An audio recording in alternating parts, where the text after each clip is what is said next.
Hello and welcome to Chat Shit Get Well podcast. I'm Tez. I'm Donna. And we talk about various subjects around wellness, fitness, health, mental health, business, life, everything really. Just here for a good old chat. She likes to chat shit. I literally do. So I hope you enjoy our podcast. Enjoy. Thank you.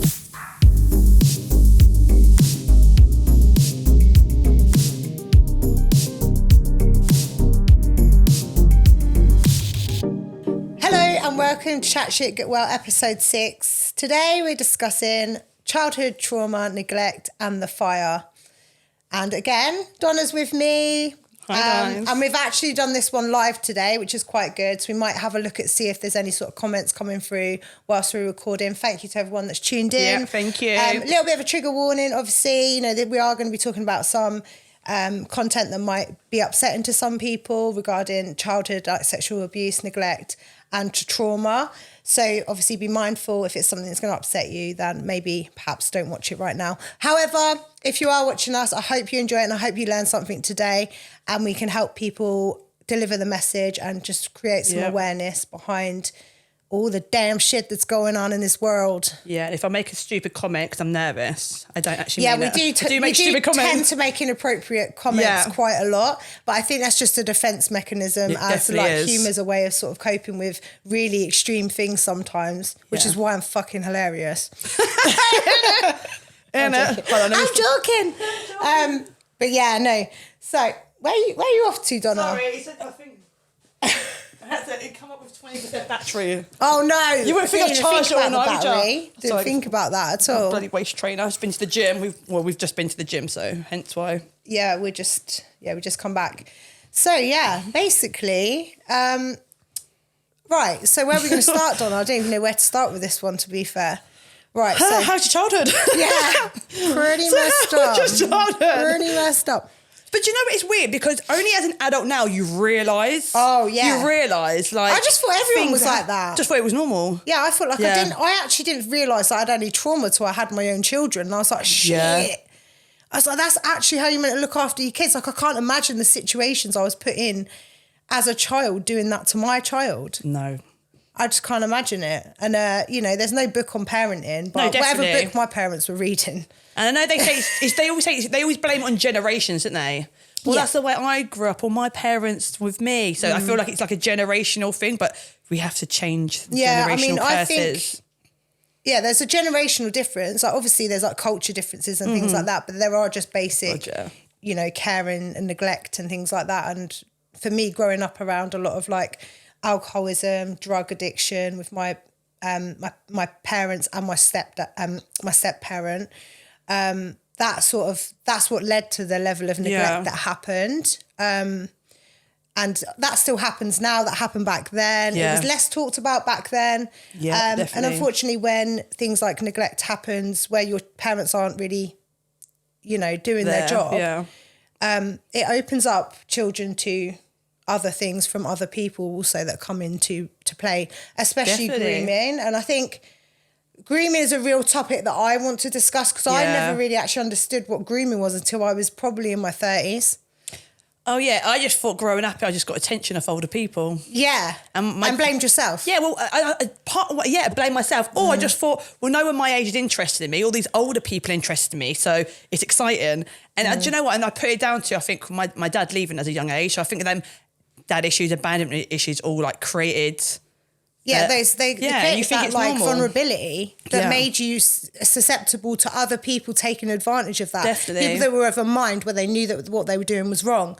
And when you're younger and you're a child and someone comes along and they're offering you this love and this attention and these benefits, you're too young. Your mind isn't ready to fully understand that what that person is doing is abuse. You just take it as that you're receiving love as no one else is giving you. And exactly. And you know what? Like, I loved my abuser.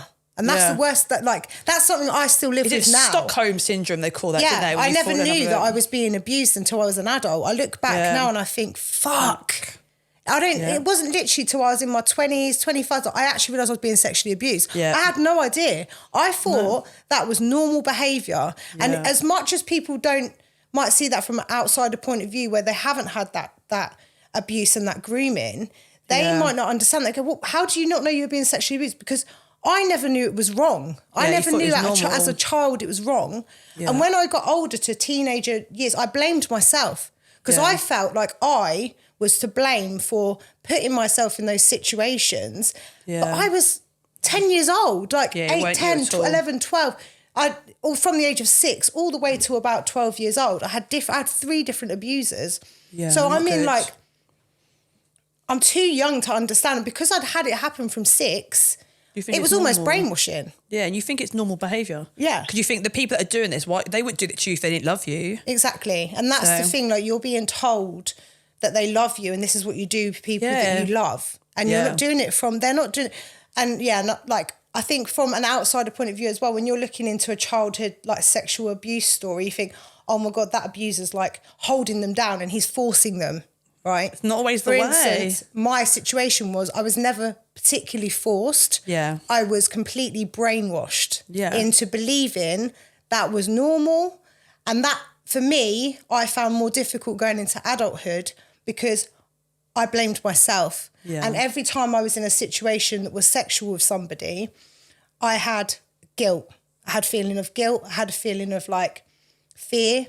Yeah. And just, like, being ashamed. And I mean, there was situations where as I got older, I knew it wasn't particularly right. Yeah.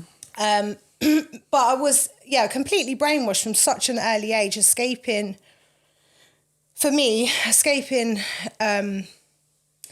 neglect from my parents, from, like, basically just a lot of shit going on at home from a really early age, like just being really, like, really broke.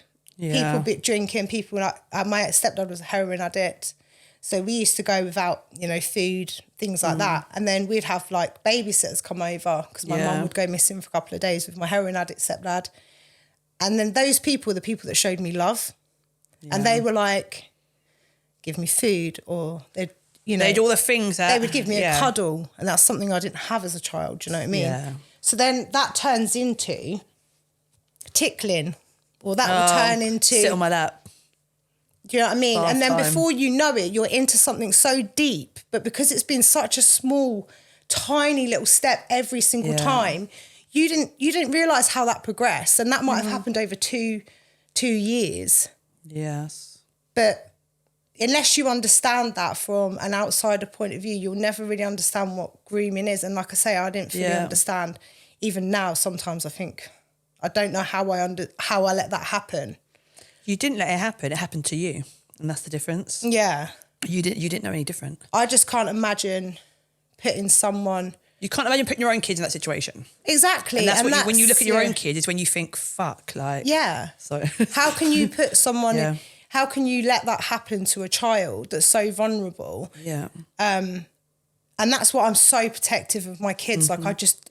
Like, even these stupid things like letting them sit on Santa's lap and shit like that. No. Like, I'm not letting that happen. Maybe there's a little bit of extremity, but these behaviours where you're saying to someone, go and sit on Granddad's lap. Yeah. Go and give Granddad a kiss. No, I don't care that you don't want to give Granddad a kiss. Go and give Granddad a kiss. When it's like, no, if you don't want to, you don't want to. Your kid should have consent, regardless if it's a family member or not. You should not be telling your child to kiss or sit on anyone's lap. Yeah. You should not be telling your children that they should keep secrets. You should not be telling your children, as an auntie or an uncle or a brother or a sister, you should not be going to a child, I'll get you those sweets. Don't tell your mum. Yeah. No secrets, no. This is where it starts. This is the mind manipulation. This is where a predator can come along and say, do you remember those sweets I got you? Yeah. And told you not to tell your mum. Well, don't tell her this. And it's slowly... And I'm not saying everyone that buys your kids sweets is a predator. That is not the point. But when we encourage children to keep secrets, it can go to a really dark place.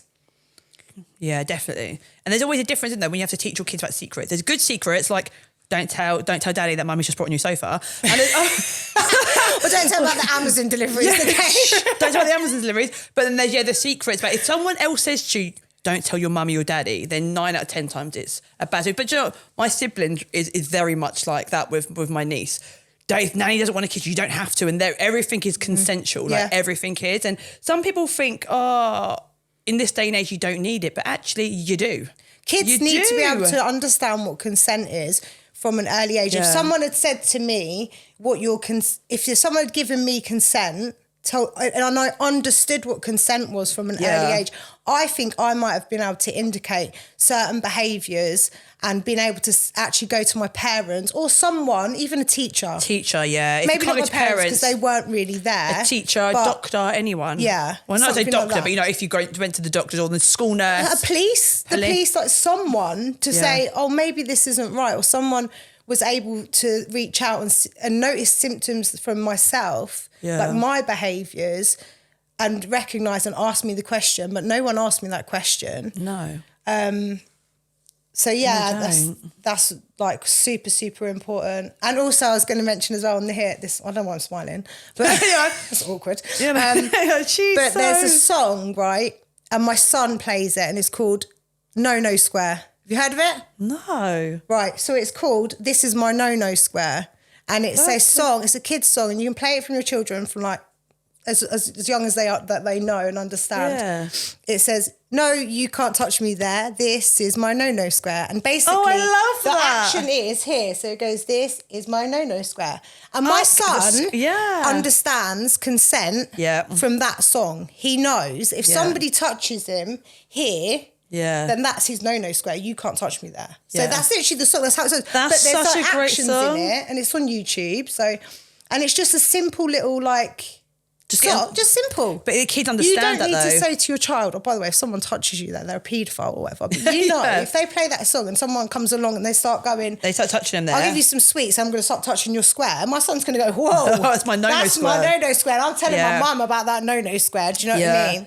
That is such a good song. I'll get my kids to listen to that, you know. Yeah, it's little things like that, just making them aware. So good. See, that's what I always get worried about with my son, because obviously being severely autistic and he's non-verbal. Yeah. So they call it intimate care at school. He's still in nappies, incontinent. So he has to have his nappies and that changed. So I always had that worry, because even though I know they're a great school and, you know, I can't accuse anyone, or I don't even have any issues with the school at all. Like I'm not thinking, it's just you. It's just me in myself. But I always think if something happened, he could never tell me. So I'm always like, no. So I have to drum it into my other twin, who's also autistic, but he can speak, that no, like you tell, because I'm always like, why are you the last person on the bus? And little things like that. He's just the last person that gets dropped off. But to me, I'm like, why? But I think it's just because of the way we were brought up, or things that have happened to us as children. Now we not reflect it on our children, but we're over. I'm not overprotective actually at all. I'm not overprotective at all. It's not overprotective. It's just like aware. Being aware, yeah. And the thing is, do you know what? The amount of women I've spoken to, because I'm always so open, you know, I can't keep my mouth shut. I can't keep Don't ever tell me a secret because they ain't staying in me. But I've been in situations where I've like been at work and not in a work environment, and I've spoken about, you know, I've nearly been abducted. Like there's so much predatory shit that's happened with me. And you got kidnapped and once. I don't know how I'm not a lesbian, because most of the time I hate...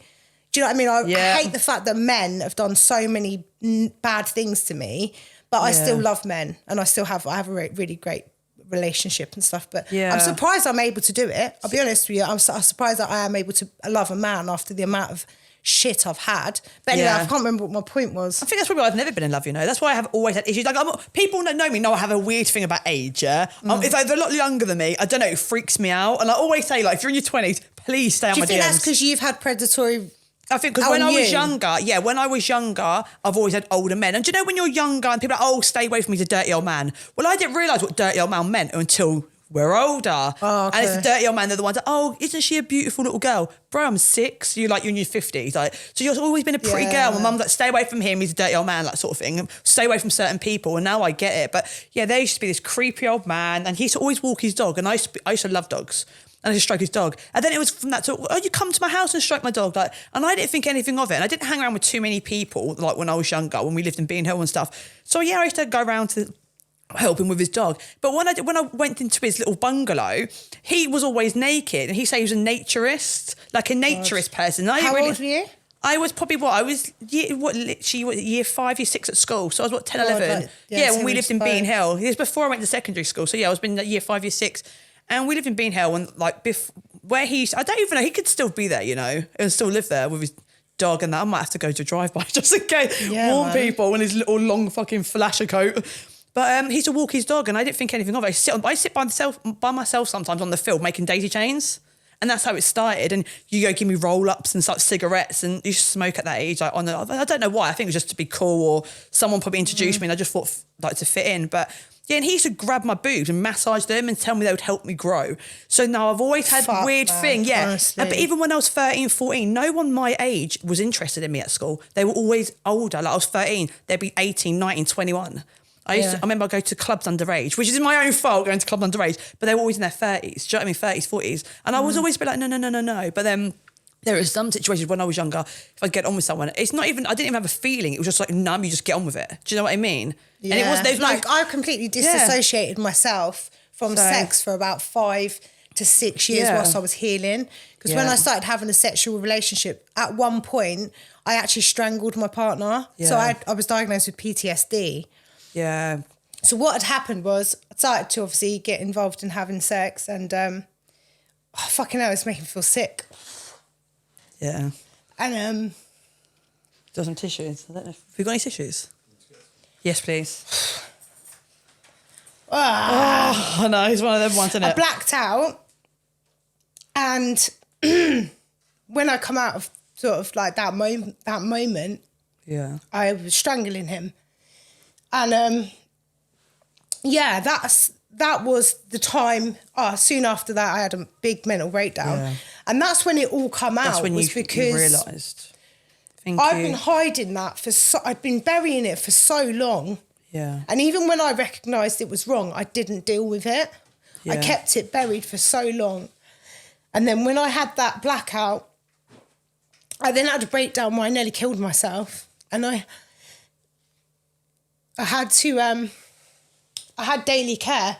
Yeah. Because I couldn't look after myself. God, you're making me cry over here. And that's when I had to tell my family what had happened. Yeah. And that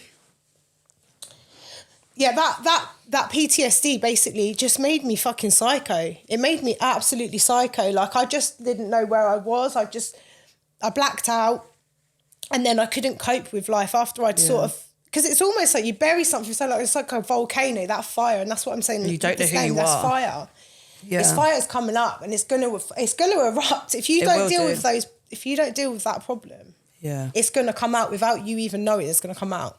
Oh, 100%. You know what I mean? 100%. I was violent. Yeah, I get that. And this is the problem, you know, when sometimes when people are violent. And I'm not excusing. It's a trigger. I'm not excusing violent behaviour. But sometimes it is just a trigger. I never was a violent person. Like, I never done that intentionally. I never set out to strangle my partner or hit him or attack him. And I literally, I'm telling you now, I fucking lost it. Like, I lost it. And I had no idea why I did it until I had the diagnosis and they said, look, what's going on, blah, blah, blah. Yeah. And they said, right, you've got PTSD. That was a symptom of your PTSD. So since then, obviously, I was on some medications and I've done a lot of healing, a hell of a lot of healing.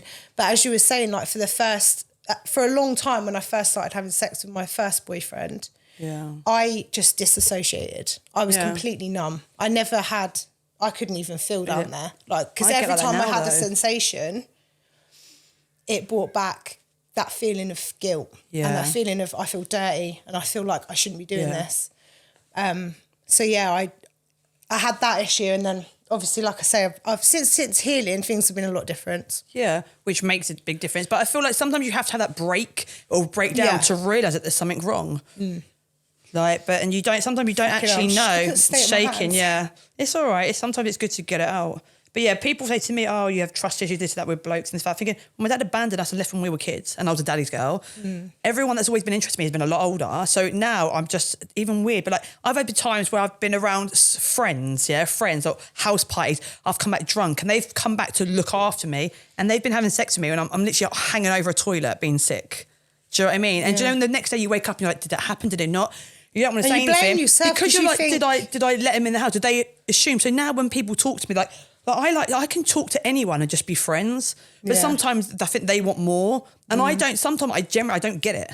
Like my siblings always saying to me, "You smile at people, and that's what they think because you smile and you're like cheese and your eyes light up." But you should be able to smile at people think it the wrong way. Yeah, so they're thinking I'm like oi oi, and I'm generally just being myself. And so I sometimes get in these weird situations, but I don't think I'm getting myself in them. I'm just being normal. Yeah. But you aren't getting yourself into them. I feel like I'm getting myself in situations. You aren't getting yourself into them. People should understand the difference between I want to have sex with you and I'm just being nice to you. That's what I mean. I hate it. Like, you talk to a guy and you be like nice to him and they start talking all like flirty. I don't flirt for shit. And when you're like, I'm not interested, you're a fucking slag, you're ugly bitch. And you're like, hold on, I was just generally being nice to you and you've gone from one extreme to the other. Yeah, and they're acting like your leader. And then I don't want to get in relationships because then it starts like, I'm going to start. But like, my ex was so abusive. But his was more like verbal and things like that. But he would forget the next day, or it must be my fault he got like that. So yeah, when it comes to, I haven't been in a relationship for like, 3-4 years. I've been single for so long. But this is your time to heal, do you know what I mean? Yeah. You have to heal. There's no point in going into relationships when you're broken because you just carry the shit on. Work. Yeah. You carry the shit on. Like, people say you should go on dates and stuff. And I do want to start dating, but then I get so nervous. Like, what happens if they act nice and they're a dick and then they're this, or I don't know, like even with older people, like I get weird, like I've always said, I get weird with younger lads and it's always been like that. I think, like I'm 37, so if you're in your 20s, I feel not weird, a bit dirty myself because I think when I was younger, they were always older. So even though people are like, oh, it's a 10-year age that, but to me that freaks me out because you know where the consent was broken before. So when I was say they're 26, I'm 37, well, say they're 27, that's 10 years. When I was 27, you're only 17. Doesn't make me feel right. You're doing the maths. You're doing backward I maths. go backward and I can't help it. It's something in my head. But then when they're a little bit older than me, I think, oh, I could like you. But then I feel like I don't know whether everything that happened to me was with older people. So I don't, even now I can't. Do you know what I mean? To unpiece it all. Yeah. And I feel like I want to tell them, but then I look crazy when I tell them. So then I just think, oh my God. You can share my tissue. We've drunk from the same water bottle today. I stuck on some little lashes today just so I went, I'll go like this. I'm fine. I just stuck on some little lashes, some tiny little ones, just so I won't cry it out. Because, you know, sometimes I feel like I'm fine in myself and then it's when you start talking, isn't it? Yeah, I mean, when you start getting into relationships and when you start experiencing different things, it brings back those trauma points and those triggers, like you said earlier with the triggers. Like the mad thing is you can never say I know what my trigger is until you experience it. Literally, and I don't even know. I could be like, I'm absolutely sound. I could say go on a date at the weekend and they could say or do one thing and that could trigger me and they will think she's crazy and I'd be like, I actually don't know why I'm being triggered or I don't even feel like I have a reason to be, but I can't, my body's like shaking or like, you've got physical symptoms, for no reason. Yes, and I think, God, I can't be scared of men my whole life because come at me, I'd knock you out. But in general, it's one of them ones. So the thing is, I think that people probably look at me and you and think, oh, you feisty, mouthy, you know, we look like we can look after ourselves and we've got a big mouth, but both of us. But do you know what? Most of that comes from fucking trauma. I feel like we've got big mouths, because we've had to. Like, you've got to grow to be strong. Like that's like talking about that fire thing for me is like I use that trauma as a fire for good things. Like I use it for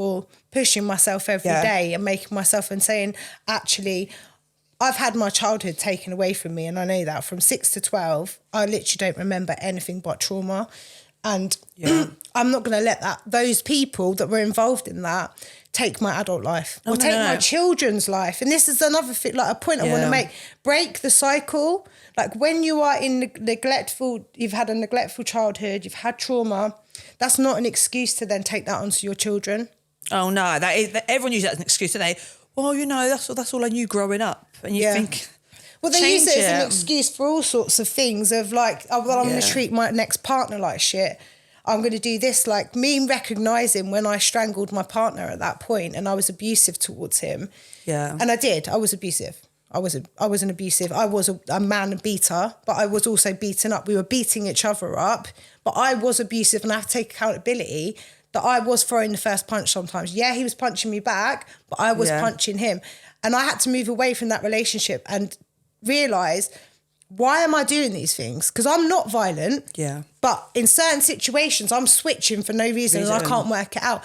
And obviously, like I say, I nearly got sectioned, basically. So I had to, it was kind of like, Tez, fucking sort your life out, you know. Do something before you do something you regret. Yeah. And I was like, this is a point where I can either carry on being an abuser for the rest of my life because I've been abused. Yeah. Or I can sort myself out, maybe try and create some like help out there for people, talk about it. Some safe spaces and stuff. Yeah. Yeah. Make it easier for people to recognise first of all, they had trauma.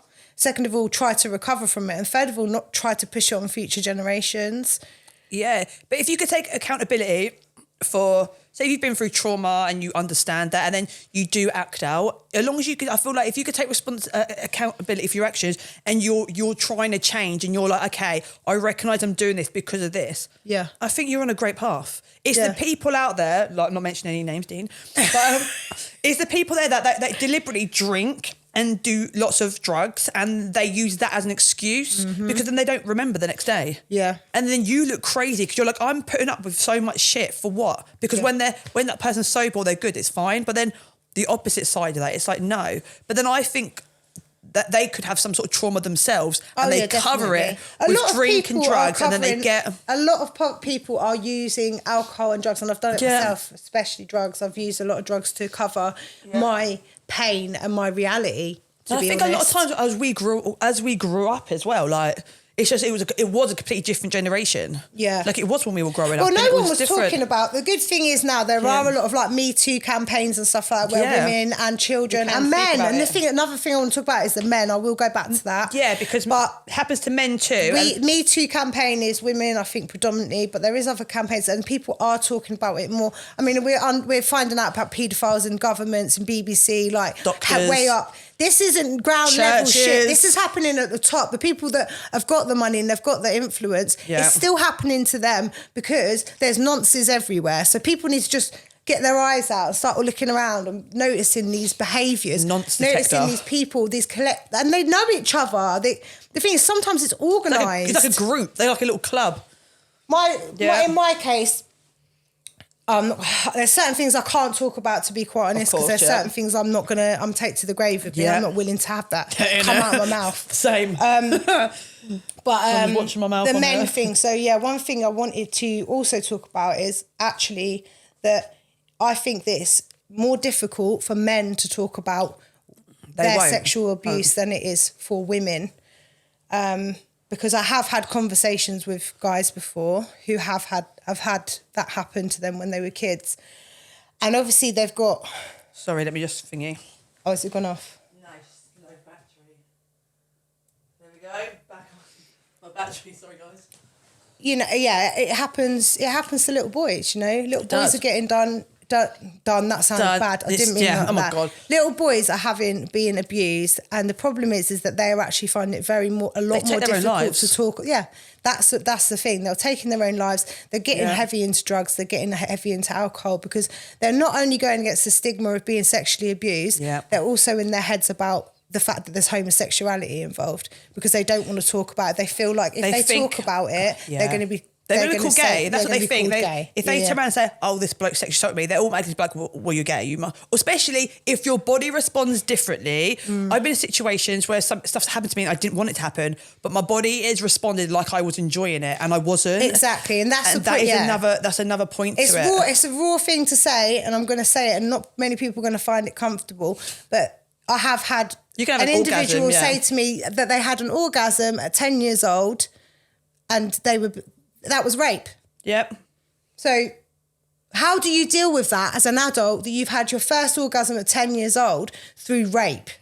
Yeah? Trust me, that is a dark place to be in. 100%. It is fucking dark. And it is something that you need to know that you're not alone in. Yeah. Because this happens, and it has happened. And I've spoken to many people out there that I can't deal with that, even that conversation or even that thought, because they think, oh my God, that makes me feel so dirty. Yeah. Do you know what I mean? I shouldn't have enjoyed that.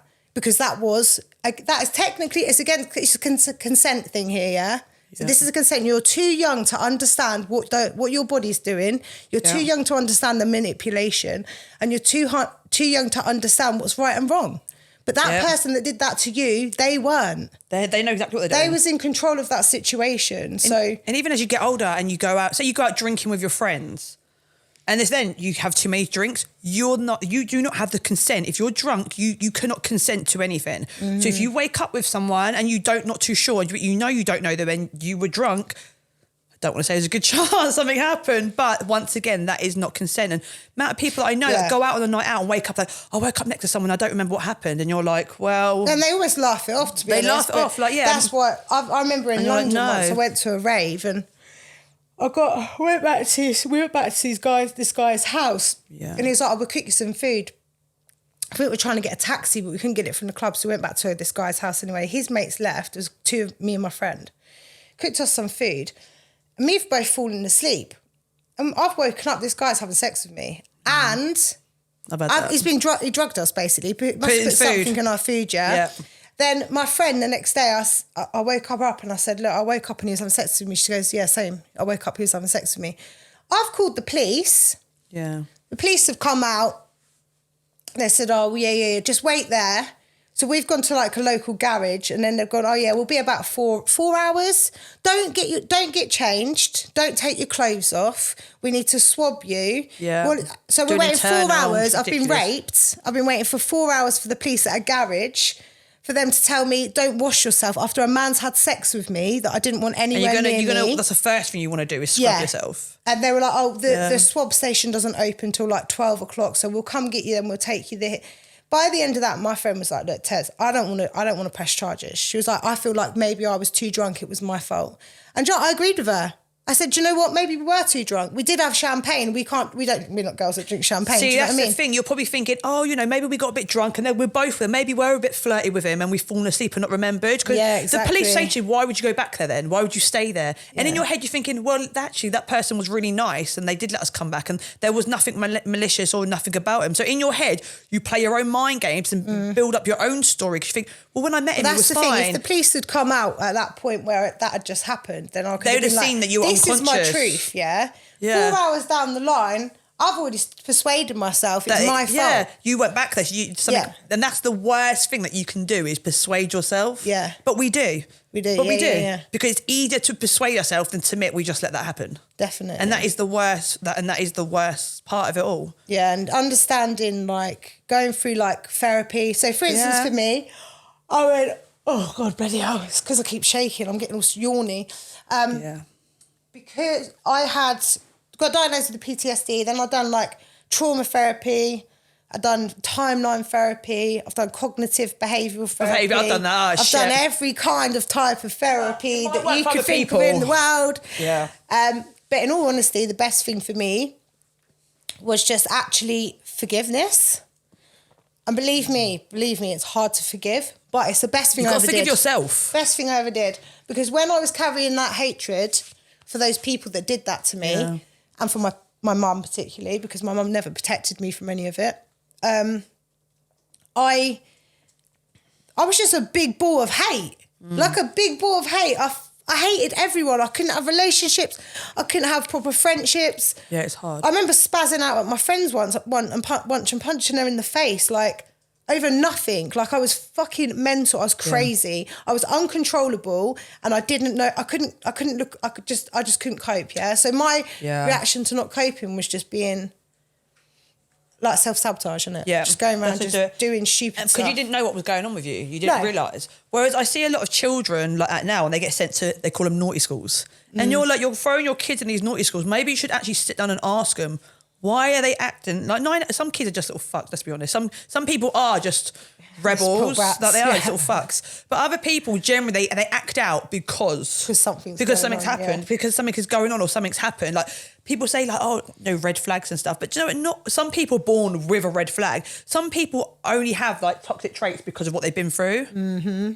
So it's like, it's hard to try and differentiate. I never even acted out. I was actually such a good kid. I used to be by myself a lot of the time. That's probably why I got in these situations. I was an easy target. Yeah, I remember coming home. Yeah, and people are like, you're always loud and bubbly. So I think people just assume. Yeah. Like, I remember coming home once, I think it was a night out or someone out. I think one of my friends was being a dick. So I think I walked back by myself and I was about like 15 and I remember having to ring my sister. I mean, this is before, I had a mobile, but I was having to ring the house phone because this lorry driver had come down between Stantonbury and Linford Wood, and I lived in Stantonbury then, and he pulled out in this lorry driver. He followed me down. I was running across the main road. He'd gone down to the roundabout, come back up and was following me. He got out the lorry and was chasing me down the road. Whoa. And I was having to ring my sister. And I got to the house and my sibling was there waiting for me. And my mum was just like, oh, for fuck's sake. She was more angry that I'd woke them up at 1 a.m. than if this person literally was chasing me to try and kidnap me in the van. It's disgusting. It's actually disgusting. Sorry you have to go to work. Once. I was walking up New Bradwell Hill and this car come past. I see him looking at me, and the minute he looked at me, I fucking knew there was something wrong with him. He turned his car around. He come back upside of me. He goes, excuse me, do you know where I had a Stantonbury, no, I weren't in uniform, but it was clear I was going to Stantonbury school. He's literally come round, he's masturbating in the car. I had some of that. And he's literally, I've put my head in, he's gone to grab my freaking collar and pull me into the car. And this is at like 12. Early in the morning. 12, 6 in the morning. I've ran to my friend's house. They've called the police. The police went, yeah, we'll send someone out later on today. See, and the police make it worse. I think they came into school about 2:30 to interview. No, I can't remember. No, I think they come over a couple hours. I can't remember. But anyway, they come over and they went, do you know what they said? They asked me what hand he was masturbating with, which I thought, do you know what? That's such a weird question. Why are you fucking... I'm 11, like 12 years old. I've just gone through trauma. Like the stuff they were asking me was just so shite. Anyway, they goes, oh, don't worry. Probably just give him a slap on the wrist. See, it's the police make it worse as well, I think, sometimes. Like, I remember when I went to Woughton and I was walking through Coffee Hall with my friends Louise and Kelly back then, and we walked, and this person was in a car near the Coffee Hall shops. Was it a red Astra? I can't remember the car, but I remember he had like a newspaper in the passenger seat, and he asked for the time, and as we went over, he was sitting there wanking, and I was like, do you know, you laugh, nervously laugh. I was terrified. I nervously laughed. I didn't think anything of it. Yeah. But now I'm like, how old were you though? I literally, I was year 7. So that would have been just after the whole man kept grabbing my boobs now. So that went on for about a year and a half, I think. Yeah. And so he was a naturist. So do you know, by that point, I just thought it was normal. Yeah. So it was just like, you flash. What are you flashing me for? I'll be honest with you, I feel like it's too normal. Yeah. And so you laugh it off. Normal. You just laughed it off. That's not normal behaviour. The police don't... The police don't give a crap. They Sometimes really don't. they make it worse. They wonder why people don't want to... Or you're raped. You go to the hospital, get all your internals that done. You go to the hospital and they go... And the police automatically say to you, so did you want to have sex with him? And they make you, they shame you into making you feel like you've done something wrong. Yeah. And it's just I'm like, hoping it's so that bad. I'm really hoping times have changed now because there are more campaigns around, consent and around, sexual abuse, male and female, that the police are maybe doing more. Because 10 years ago... It was them doing nothing. They weren't doing nothing. They weren't doing nothing to help people, and that's why people weren't talking about it. They just assume, especially if you're female, they're like, let me guess, she went out in a short skirt, had a few too many drinks, now she's calling rape. That's generally what they believe in their head, and you're like, if I wanted to walk outside naked, I should be allowed to, and no one has to walk outside naked. That's flashing. But all right, a bikini. If I wanted to walk around in a bikini, no one's got the right to touch me if I didn't want them to touch me. Yeah, definitely, 100%. But someone can walk up to me and grab my boobs, that's technically sexual assault. And if I punched them in the face, I'm guaranteed I'm more likely to get done for an actual assault than they would for sexual assault. And that's the worst bit. Yeah, the law's screwed. Fucked. And do you know what as well? One thing I will say is that actually historic paedophilia now is getting more police work put into it. So for instance, there was a case recently, I don't want to go too far into it, but there's 2 cases I know of recently where people one of them had their dad prosecuted, and that was from 24 years ago, about 20 years ago. So that's historic abuse. So they were able to get enough evidence from the recollection, didn't need the physical evidence. And the second one, no, they were both dads. They were both the dads. Yeah, it was both the dads of the kids. And that's the thing, guys. You've got to watch out. This isn't just happening outside of your family. So they always say normally it's somebody that you know. 9 out of 10 times it can be someone that you know. Yeah, so mine was, I've had 2 babysitters, and also this is another one as well, other children. Oh yeah, I've had other children. Other children used to. I was abused by a girl that was the same age as me that lived across the road from me, and I used to wake up to her doing stuff to me that I was not comfortable with. Yeah. And the reason that she was doing it, because turns out her dad was a paedophile. Oh my God, that's so weird you say that, because I had a girl like touching me places, and her dad used to do it to her. Yeah, because they don't know. They don't know. They're not doing it they're not doing it because they're doing it because that's what they think is normal. They're used to that happening to them during the night. So they're waking up to like, oh my God. So I had to forgive this girl. Like I say, I've forgiven all of my paedophiles, all my paedophile friends, all my abusers. I've had to forgive them because, like I say, that hatred that I carried for so many years was making me into a really bad person. You have to do it for yourself. Yeah. You have to forgive yourself and forgive well. everyone. When I had kids, I was like, no, I'm not taking this hate with me. I'm not doing it. I'll do my best to make sure my kids are protected and my kids are educated enough to not let that happen to them. And I would 100%. Never let that happen to them. Yeah. But at the same time, I've got to let go of that hate. And the only way you can let go of that is by going, do you know what? There was something wrong with you. Yeah, there was nothing wrong with me. You took that away from me. You took my childhood, but I'm not going to let you take the rest of my life. I'm not going to let you win. If they're still ruining your life now, they're still abusing you. They've still got that power. Yeah, that will never go. Like, you've got to take that power back. That's what I've got to do at the minute, because I feel like I get so defensive on certain things. And when I get so defensive, that's a trigger because of where my ex is. I've always had to, I always apologise to people, or I have to explain myself. Yeah. And people say to me, stop explaining yourself. Why are you apologising? You've done nothing wrong, stop apologising. And I'm like, I feel like I have to because of traumas from then. Yeah. So now I'm like in a stage now where I'm like, okay.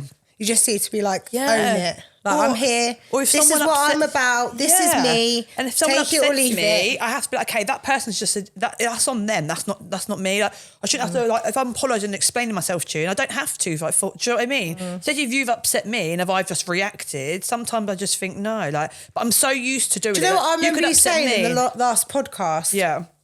That I thought was really good, because I watched it back last night because I was watching a little section of it. And when you said about trauma bonding. Oh, yeah. Like, I think that's a thing. Trauma bonding is a thing. It's an actual thing. 100%. Is it a thing? So being 100%. Able to say to someone, when you meet someone, even on a friendship, a business level, a freaking relationship level, say to him, look, I've got abandonment issues. We've both got abandonment issues. I think that's why I've had shit relationships as well. So being able I stayed in the toxic. Isn't it funny? My longest relationship was the most toxic relationship. 13 years on and off. But there was no breaks where I never got with anyone in that time. He probably did, because he probably didn't remember. But that was my most toxic and vile relationship that I was ever in. But it was my longest one. Yeah, because you didn't know nothing different. It was so weird, and I think people, like, I don't know whether it's because of the way my dad was, or my dad leaving, or what it is, but it's so weird that the worst relationship of my life was the one I stayed in for the longest. Mm-hmm. And there was nothing really nice about it. So far. You're going to have a good one now. My next one is going to be great. I'm going to treat him like the king. But people say to me, when you meet a girl that's never been loved properly, that's me, and you meet a man that's probably never been appreciated properly, yeah, that's so true. So if you have been appreciated, that's so true though, because that's like me and Blake. Like he loves me like unconditionally. Yeah, and that's like, what he really I need. does. The good, the bad, and the ugly. That's what you need. Absolutely. Like, there's certain things. Obviously, I do things that upset him, and he communicates that to me. But he loves me in my most disgusting states sometimes, you know what I mean? When you can wake up all hanging, look how beautiful you are, and you're like, I look a right mess in the morning. Beautiful. Morning breath and everything. He still comes over and tries to stick his tongue in my mouth. He loves me to pieces. I love that. And I appreciate him, and he's never had that before. He's never had someone that appreciates how loving he is. Because a lot of women see that as a weakness. No, I don't think they don't like a man to be like emotional and like vulnerable. Loving. I love it. I feel like if you could vulnerability is beautiful. If you could be emotional and vulnerable, you think, okay, I know I feel safe for you. Like I always say, what do you want in a relationship and this and that? I don't want money or cars and shit. I've got my own car and that. No, I don't want material shit, because I can get that anywhere. I just want a relationship that I just want to feel safe around someone. Yeah. Oh, I don't know. I was going to make me cry. Oh, that's so lovely though. I don't know. I'm going to cry. Oh, tissue. Tissue, fucking out. I'm always you know weird. what? Security and safety. Yeah, like you said, your abandonment issues. Yeah, just fucking hell. I would love to find someone who just makes me feel safe. Yeah. And I can be my true self around, without them throwing it in my face or being like, you're too loud, or why are you doing that? Why do you do stupid childish shit? Yeah, mate, I am a bit childish, not like petty childish, like I might fuck for the head covers. Like little things like that. Like, do you know what I mean? I do stupid things. Like we could be out and about and I might just randomly do a cartwheel in the middle of the street. Just I love get that on board. about you, though. I think that's what's so beautiful about you. Is I think you, like, I feel like for me, I'm really immature and stupid because so am I sometimes. I've had my childhood taken away from me. So I live as a child. I had to be an adult as a kid. Had to look after my nan and my granddad. My nan. My nan had MS. And then so I've always had to be an adult. As a kid, I was always an adult. So I think now I've got my own kids. Sometimes I'm like, boys don't do this, boys do that. But then other times I'm just so silly. Like I just like bust out a dance move in the middle of Tesco's. And some people look at me and go, why'd you do that? But it's my whole life. Why are you so loud? Or you're like you're not even that funny, or this or that. It's always been something. So do you know what? But you've always been told it. So sometimes I think I don't even know who the fuck I am, because I'm constantly, you're too fat, you're too skinny, you're this, you're that, and you think, fucking hell, let me be myself. So if I just want to meet someone who makes me generally feel safe And if I want to bust out a dance move in a Waitrose, do it with me. I don't shop at Waitrose, as if I shop. Fuck off. Primark. We go to Primark. In Aldi. Poundland. If I want to bust out, you know, if there's a bit of a music on there, I want to start singing my worst singing let voice. You be you, just join in with me. Get on the join in. Just join in with me. That's the thing. Do you know what? Just don't be a dick. Oh God, come here crying. Just want to feel safe. But I feel like I've never felt safe my whole life, like, ever. You will find. I've always had to. I've always had to save myself, or hit rock bottom and then be like, fuck. So I just want to be safe. Just want to feel safe. Donna's on a healing journey right now. Yeah, you're you nearly can tell. there. Fucking hell. Nah, you're nearly there. I can see it. Yeah, it's coming. But you know what? I feel like now you can talk about this stuff. Yeah. I remember I couldn't talk about nothing without hyperventilating and crying. Yeah. And now I could be like, do you know what? But I can also take accountability of shit that I do as well. Yeah. Do you know what I mean? Like, but I think the more people are free to talk about these things, the better it feels when you can talk about it, because you're not being judged. Do you know when you're well, if you're judging me in my comments, things, I just turn them off. I don't even look at them. But you know, when people don't talk about it openly, like I mentioned earlier, when I went into work once, working in a chocolate factory, best job ever. Lush. And I was talking about that time when Eddie got abducted by that guy who was, you know, masturbating down, trying to grab me up and shit. And actually, there was 10 of us sat at the table, and out of the 10 of us, 8 of them had been sexually abused. Yeah. And they'd never spoken about it. No. And we all just sat there and talked about it. And it was so nice, do you know what I mean? And it just feel like if you're not, sometimes you've got to be the first person in the room just open to bring the elephant in the room and say, right, let's have a conversation. Yeah. Because you'll find that it's not just, you're not alone. You're not the only one. Like, and you can talk about what are your coping mechanisms? Like, what are your triggers? What have you done to help yourself? Like, do you need to go and see the police? Do you need to prosecute someone first the highest level is, do you need to go and get prosecution? Is that going to make you feel better? Is that going to get you your closure? Yeah. Second of all, is there a way I can heal myself? What can I do to help? What can I do to help? And what can I do to help you as your friend? Like, is there anything? Because there could be things that even as a friend, like you could say certain jokes or make little things and you don't know that you're triggering that person. Yeah. And you don't know. But yeah, I have a friend at work and like, I won't mention any names because I don't even know if they watch this, I don't know. So I'm just in case. No. But yeah, they were in a bit of a shit relationship like I was. And then literally one day I remember just saying at work, I was a bit upset and I was like, I'm just so fed up with the bullshit. Like I'm so fed up. They hardly have their kids and blah, blah, just bitching. And this girl turned around and was like, do you know what? I completely understand. My kid's dad does exactly the same. And I had no idea. And so I actually said it. A lot of people mask it so much, don't they? Yeah, and you just think, and it was just such a relief. Yeah. To be like, do you know what? I'm not the only person that's been in a shit relationship or been left with the kids and this and that. I suppose really it makes, if you're the only person, if there's 10 of you, and you feel like you're the only person that's had an abusive relationship, or you're the only person that's been sexually abused as a child, then it must be me. You feel like you're a failure. Yeah, you think, oh, it's me, it's my fault. But when all of a sudden you open up that conversation, you say, people. It's happened to you. And fucking hell, I'm normal. Like, I'm almost, because I've never felt normal. I've always felt like the outsider. I've always felt like I'm the wrong one in the room. Yeah, do you know what I mean? like that. Even in relationships, there could be a group, say there's a group of lads. I feel like I don't want to say this bad, Dan. This is no offence to anyone at all, yeah? This is just how I am. If they say there's a group of lads and I'll be like, oh, I like that one, but I won't get with that one because I think he's too good for me. I'll get with I don't say the worst one in the group. I don't want anyone thinking of this, thinking, oh yeah, in case thinking, oh, right, she was chatting to me. Do you think I'm the worst one in the group? Whatever. I don't. I'm just saying, say there's a group of lads, the worst one, not ugly, it's like the worst one, probably got nothing going for him. I will go for that one because I feel like that's the one I deserve. That's your safety. But they're the ones that talk to me, they treat me like shit. Do you know what I mean? I just burnt down the microphone. Sorry, guys. I don't get with a lad that I want to get with or the one I find attractive because I feel like I'm not good enough for that person. Yeah, but you know what? The attractive ones ain't normally the good ones. And the ones that I get with the one that I feel like I deserve. I'm just saying attractive ones aren't good ones, but I mean the ones, I get the ones unemployed ones that have nothing to do with, they have no life, like nothing to do that. And that's not everyone because some people generally, have their own things in life. But growing up, I would get with the sort of one. Do you know what I mean? The loserish one. The middle ground. Yeah. Or the loser one. And they would still treat me like shit. Yeah. And I'd be like, what the fuck? Like, how dare you? You're not even the good one. Bro, I'm like a 7. No, I'm not. I always tell people I'm 5'7", but like a caravan, and I'm a 3, yeah? But I feel like I'm a 3 in looks. But if you're a 1 and I'm choosing to get with you, who the fuck are you to disrespect me? I got with a 1 to make myself feel better, and you make me feel worse. I'm joking. But I am working on myself now to be like, do you know what?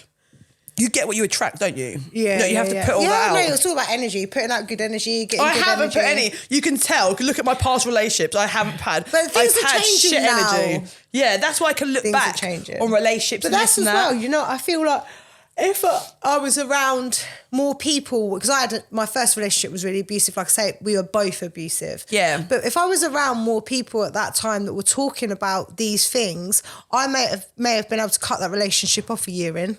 I was in it for 3 years. Yeah, a lot of my family kept telling me, cut the relationship off. And I kept thinking in my head, yeah, but you're not there when he's actually good. Like, you're not there when it's sound. I mean, if I had someone at work... But it was never sound when I think about it. It was never great. If I had somebody at work or something like that maybe had come into the staff room and gone, oh, I had all this stuff happen to me when I was a kid and it's really fucking my relationship up. And I saw it from a different perspective. It might have put a light bulb moment on for me to go... Actually, that's why this is so hard. Like, this is why I'm struggling so much and I feel like I can't fucking breathe. Yeah. Like, you just feel like you're kicking off or like you're exploding all the time. Yeah. And I get that because I get that like now. Sometimes I get so overwhelmed. Like I just like, sometimes I generally don't think I can be truly happy. And I think that because sometimes good things happen and I don't know how to be happy. I just cry. I'm so overwhelmed. I start crying. Yeah. And people are like, you should be happy. Why are you crying? And I'm like, I don't know whether I feel like I'm going to get it taken away from me. It's going to be short-lived. Maybe it's not real. I don't know why, but it's always been that thing. Do you know what I mean? Or like in relationships, if they leave, I think, all right, that's it then. I'm not coming back. Like it's one of them ones. But yeah, we're healing time. Yeah, and you've got to get used to having those good moments and appreciate them because as soon as your energy is so important. As soon as you put a negative energy to a good situation, it's going to turn negative anyway. Yeah, so I literally said that. Stop talking. It's literally about your perspective, isn't it? And how you see things. And now I have to look at everything differently. Yeah. Because now I'm starting to understand my childhood and my life now. Yeah. So now I have to look at things differently. But I just literally use my childhood now as a way to basically think. I just say F you every day. I'm going to say fuck you. Yeah. I say fuck you every day. Fuck you. Yeah. Fuck you, childhood. I know. You know what you're going to do? You make me to be a great adult. Yeah. The best people born from trauma, I'll tell you. A lot of people that are very successful in the world have had a very traumatic upbringing. So I'm just going on that traumatic basis. Or broke. I'm going on that business model. All the people I know are rich. They were all broke. The thing is, I don't want to be rich, and I genuinely don't care about money. It's literally, money's not a thing for me. I've had money, and when I had money, I had a really bad cocaine problem. So I don't really. If I had money, it's not something I really want to be around because I don't know how to have money because I've never had money. Yeah. So when money comes, you spend it. I don't know. I have anxiety. I used to have money in my account, so much money, and I'd be like, what do I do? I would be feeling like really like under pressure. Like I don't know what to do with this money. So I'd just go out, drink, and I would get on it all weekend, every single weekend. Yeah. And then in the week, and then it just become progressively worse. You know, it's become a habit then, like an everyday life. And I'm not saying that people shouldn't have money, but I don't really care about it as long as I can pay my bills. Yeah. I can do the things I love, which I love. I do this. I do my gym stuff. I do working out. Yeah, working out's free anyway, pretty much. Exactly. As long as I can pay my bills and I can go on a couple of holidays a year, I'm happy. I don't care about having a Ferrari, a Lamborghini, fuck that. No, and I don't want a big house because it's more to clean. It doesn't interest me. I'm happy with a little 2-bed, little like cozy one.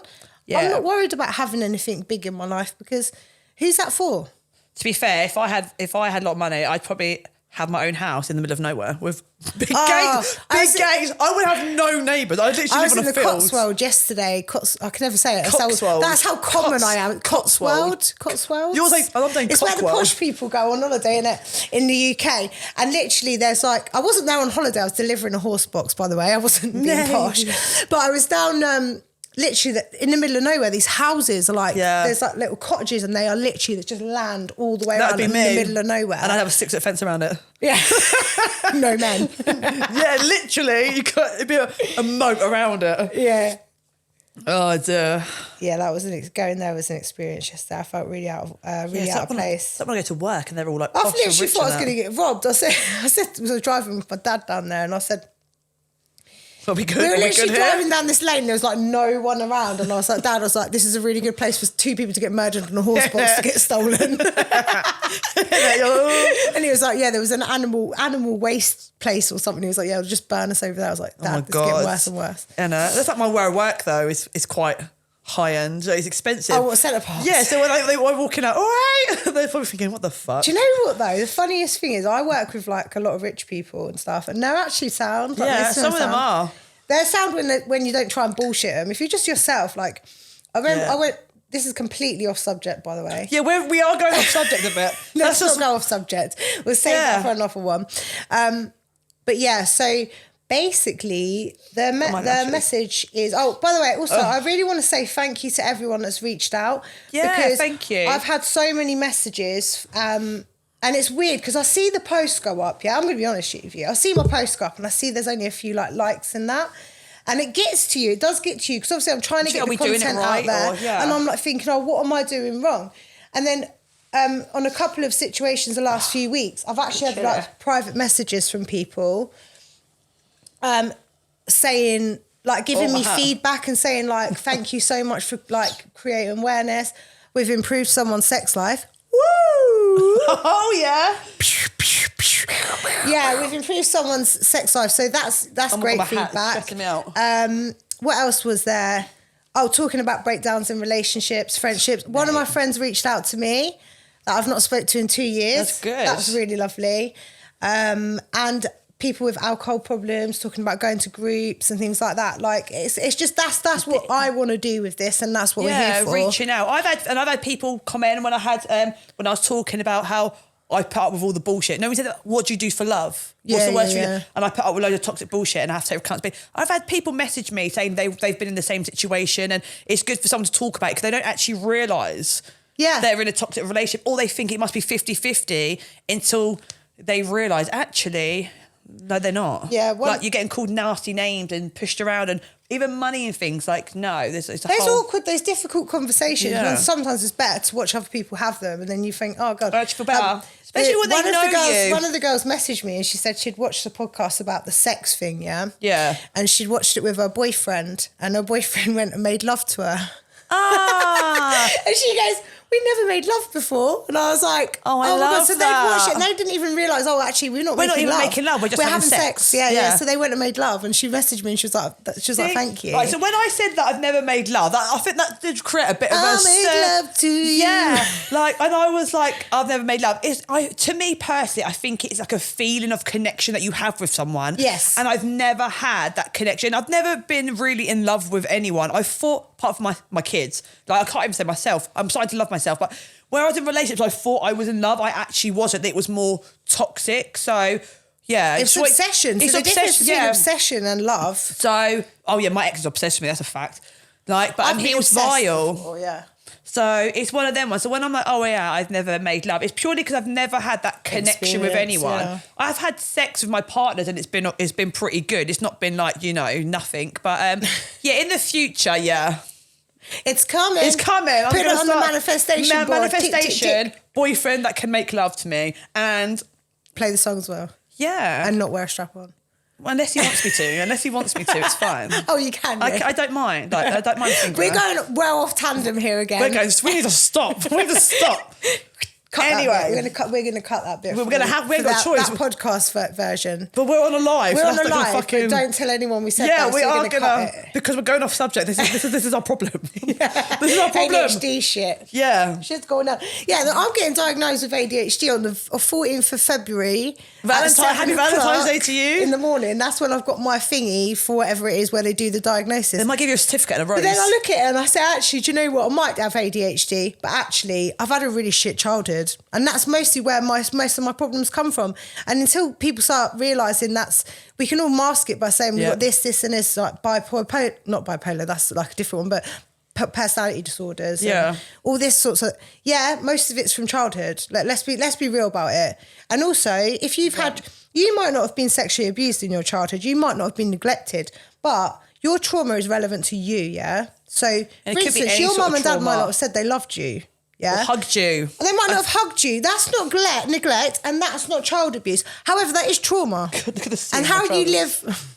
Sorry. Seam. I can see the seam lip on the thingy camera. It's all red. That's what I can see. Doesn't even come on or something. Yeah, sorry, I can see it. It's a seam. Let me do that. So I'm just going to take that point back again because Donna got her vagina out. Trauma's just I can't ever think of the word, but trauma's relevant to you? Relative, yeah. Yeah, so trauma's relative to you. So you might not have been through like extreme trauma, like sexual abuse or like neglect, but you might have never been cuddled, you've never been told that someone loves you. And that is traumatic to you.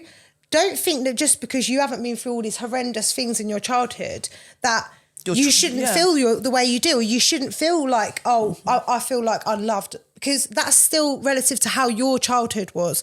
You can't look at someone else's childhood and go, well, they had it a lot worse than me. I shouldn't be feeling this way. Never. What was I going to say? Was it? Compare, that's it. Never compare your trauma to someone else's. No. Because your trauma is your trauma. You can bond from it and say, these are my mechanisms. Like, So when you were talking about that trauma bonding earlier, I don't think we fully went through that bit. Through that, no. But being able to say, right, this is for me. Okay, so this is for me. When I first started seeing my boyfriend, I didn't really care about his timekeeping until I started falling in love with him. Yeah. When I fell in love with him, that's when I started to have my triggers. Now my trigger is people not coming home. Yeah. So I grew up with my stepdad, who was a heroin addict. He would go missing for days. Yeah. So he would be due to come home, work on a Friday normally, payday, because he was functioning. And he would go missing till the following Tuesday, right? Yeah. And I was a child at that point, but I used to witness my mum trying to find him for 3 or 4 days, and we would be driving around pub to pub, people's houses, streets, looking for him. So I had that anxiety from my mum. Yeah, of course. Then I got into another relationship, my first relationship with my first partner, who, funnily enough, used to go missing. So he would say, I'm going to be home from work at 6, we lived together. I wouldn't see him till Monday. His phone would be off. I would go through that awful trauma of reliving the childhood shit, but also now my partner's doing this to me. Yeah. So when I got with my new partner, and his timekeeping is shite, it didn't really affect me until I started loving him. And then the minute I loved him, one time he'd come home from work, he goes, I'll be 20 minutes. He was an hour. Yeah. And that's when he come through the house, I was having a panic attack, like a full-blown, like couldn't breathe. And he's like, what the fuck? He's thinking I'm having a heart attack. He's like, what the fuck's going on? I'm like, I was like, I had to tell him. I said, look, this is my trauma. This is my abandonment issues.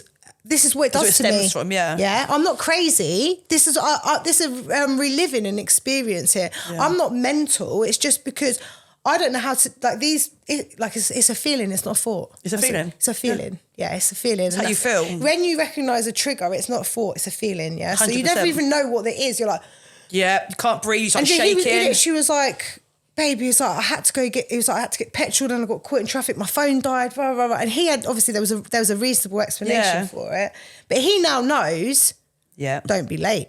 Or if you're going to be late, let you know, communicate. Message me. Yeah, I'm funny with time as well. I've always been funny on times. And so now we don't have those, I don't have that feeling anymore. But also over time I've learned to trust him and know he's coming home. Yeah. But at the beginning I couldn't trust him. So he had to work with me and say, Tez, I'm going to be late because of this, this and this. Even to the point where he would video call me sometimes. And I'm not going to lie, that might seem like a little bit... No, but you know what? It's nice that he loved you enough. He recognised it. But he wanted to reassure you and be like, do you know, I'm going to prove to you, Terry, I'm not like that. And I'm going to prove to you that I'm different and I'm not going to set off your triggers. And a lot of people won't back down and they'll say, oh, that's because that person's... Like, it might have been seen as controlling from my point of view. But no. It wasn't controlling. It was because I had such a fear that I didn't know how to do it. And I said, unless we can conquer this fear I've got, we can't be together. Yeah. Because I'm actually making myself sick. Yeah. And he was willing to work on it. And that's that communication in even in friendships. So important. Yeah, so it's nice when someone, that trauma bonding. And then, like I say, over time, he started coming out of his shell about certain things that he's dealt with in his life, and I give him what he was missing, and he gives me what I was missing. So it's like a beautiful balance. Puzzle, it's like a beautiful balance. But he needs to stop being late. Yeah, because you're like, bro, you know my trauma. He walks so slow. I'm like, come on, we've got places to be. Sloth mode. My son's like, come on. Literally, you see him in the gym. He's like, oh. But you see, walk across the car park. Literally, when he's walking, he's like a snail. Can you go up the stairs? Oh, I don't want to go up the stairs. Like, oh dear. But everyone reacts in it differently. Like, my thing is now, when some traumas, I either explode or I internalise it and I just think, well, we're done. we're done. Yeah. And they don't even Running know that away, we're done. yeah. They don't know we're done. But in my head, I'm like, right, well, we're over. And I just act like I don't give a fuck. And they probably think that I'm being weird. But by the time I've calmed down in myself and I'm good, then I come back to loving me. They're already like, what the fuck's your problem? But sometimes, no, I told my problem is I told my ex some of my traumas when they were happening. So I felt like he took my triggers and my traumas and he used them against me and he deliberately did them. And then it gets to a point where then I shut down. I think, well, I'm not going to open up about my traumas because someone else will do that. You're doing it to me on purpose. Like people, I get really weird with time. Like I drive be 10 minutes early than 10 minutes late. Same. If I'm going to be late, I ain't going. Like Yeah, I'm like, yeah, no. same. Even at school, I just wouldn't turn up. Like if I'm going to be late for school, fuck that, I wouldn't turn up. When my sibling would get up 3 hours early. And if they were going to be more than half an hour early, they'd be like anxiety. So we're completely like different on that, but still weird with time. And even now I'm weird with time and my things is just... I'm always early, so when someone's early, yeah. late, they're extra late as far as I'm concerned. Because I've been there 10 minutes before they've even meant to have arrived. So if they're 10 minutes late, I've been waiting 20 minutes. By the time they get there, I'm like... Yeah, see, I get... If I'm going to be late, I get the worst anxiety. Yeah. I'm like shaking, I'm sweating, my lips sweating. I get the worst anxiety. So yeah, so now I feel like it's hard for me to let anyone in because I feel like I start to let them in and that something happens and then the guard goes back up. But once my guard's back up, I feel like I can't let it back down. That. It's almost like, it's like a stupid game. Like a heart rate monitor. Yeah. You know, when you first get into a relationship, it's like, it's good. It'll be like, it's good. It's bad. Yeah, it's good. It's good. It's bad. Like, yeah. And over time, that sort of goes up more like a straight line. Like a flat line. Not a flat line. But the flat line is good in your relationship. You have a little bit of toxicity occasionally, but it's not as spiking. But when you're first getting into a relationship, understanding each other, people are so easy to move away from that section because they go, oh, there's someone else out there that can deal with that knows how to treat me. They think, well, that person's got a few issues or a few traumas. I can get with anyone else that doesn't have traumas. Well, I don't want to get with you with your kids and your traumas when I can get with someone that's single, no kids, and just crack on with it. Yeah. And I used to take it personally. That's their loss. It is. It's a reflection of them, like not you. Yeah, it is. So, and it's their loss because you know that you're a good person. You know what you've got to offer. And when you realise that, just know it, when you feel it inside you and you think, actually, I know what I've got to offer and I know what I've got to sit at the table with. So is that the saying? I know what I can bring to the table. Bring the table. I am the fucking table, bitch. Yeah, exactly. That's it. But then, you are going to have people when you're mentally feeling like down, you're mentally feeling bad about yourself, you're easier to manipulate. 100%. Hence, when children, when they're young and they're vulnerable and they haven't got that headstrongness that you've got as an adult, they're so much easier to manipulate. And children that are in neglectful families or in alcoholic vulnerable families, situations, they are very easy to manipulate because you're always looking for that attention if the parents not there. Like my mum was never abusive, but she was always at work, constantly working. They're always working. We were always with childminders. Sometimes we were put with different people, so we grew up separately. Sometimes separately, sometimes together, because we always had different babysitters. Mum was always at work, and I did resent her for a while, man. Always at work, but now I get it. You're a single parent at some point. After my dad and before and after my stepdad. But that's still your trauma, do you know what I mean? That's still your trauma, and it's not necessarily that it's your mum's fault. No, she had to work to pay the bills. Of course she had to work, so she missed out on a lot of us. So when my kids were first born, I didn't go to work, and people say to me, oh, look at you, you're not working, your benefits. No, my mum was always at work. So you want to do different. I want to be around my kids. Yeah. There's nothing wrong with that. I work now, obviously. I go to work now and I enjoy my job, and I still work around my kids. So I know, it's there's fine. nothing wrong with that. I mean, when I first had Bo, I went to work all the time. And my daughter's ended up having some serious issues because she was in childcare in nurseries and she used to cry and cry and cry. I missed her first steps. I missed her first words. And I beat myself up about that all the time. I went to work way too early. Yeah. And when my son was born, I was like, I'm not doing that again. Yeah, that's what I told my kid. I'm not doing it. And like kids need that nurture. Yeah, especially the first few years, they're milestones. But then if you don't go to work, it's like if you're working, they make you feel bad about it. But if you don't go to work, you're made to feel bad about it. And you think, you don't know what people have going on in their heads. We have to deal with so much crap, don't we? Oh, man. I need to go for a wee. So do I. Always true enough. So, welcome back to the room. We had a little toilet break. We needed one. So basically wrapping it up, I think, key elements to just keep an eye out for is obviously behaviours from, if you think you're leaving your child alone with people, like that You can't even say people that you trust, because you can leave them alone with people that you trust and they can still be dodgy. I think children's attitudes, you always know about kids' attitude. Yeah, and do not encourage your children to cross boundaries they're not comfortable crossing. Like if you've got people like tickling your kids and stuff and they don't want to be touched by them, like they should be able to say no. Don't force your children into anyone's like presence where they can have hold of their body or, you know, touch them at all, because they should feel comfortable enough to want to do that. Yeah. The other thing is as well, is if they're being groomed, they will feel comfortable doing that, unfortunately. Exactly. So you have to they'll think it's normal. why is your children particularly drawn towards people? What are they doing? Or a certain person. Yeah, exactly. No square, massive one. Get it out. Get it played to your kids. If you think of anything that's happening like in like other people's families and stuff, always report it to like authorities and stuff. There is so much more helpful things like this now than there was when I was younger, thankfully. Oh yeah, when I was younger, it was just dirty old man. Just a dirty old man. Just stay away from the dirty old man. It's that was normal literally it. Used to have I think I had 3 dirty old pedophiles on my uncles. street. Yeah, or they'd give you a kiss on the mouth. Oh, don't touch me. Just let him give you a kiss. No. And they always used to give me a kiss. Do you know what? I had one of my clients, because obviously I run a beauty salon, and she was a escort, like a prostitute. Oh, whatever. She went into someone's house, and the guy said, "Oh, can you put this school uniform on?" And it was like a primary school. So uniform. You know that's what he's into. Yeah. And he was like, "Can you sit by the TV and pretend that you're my niece?"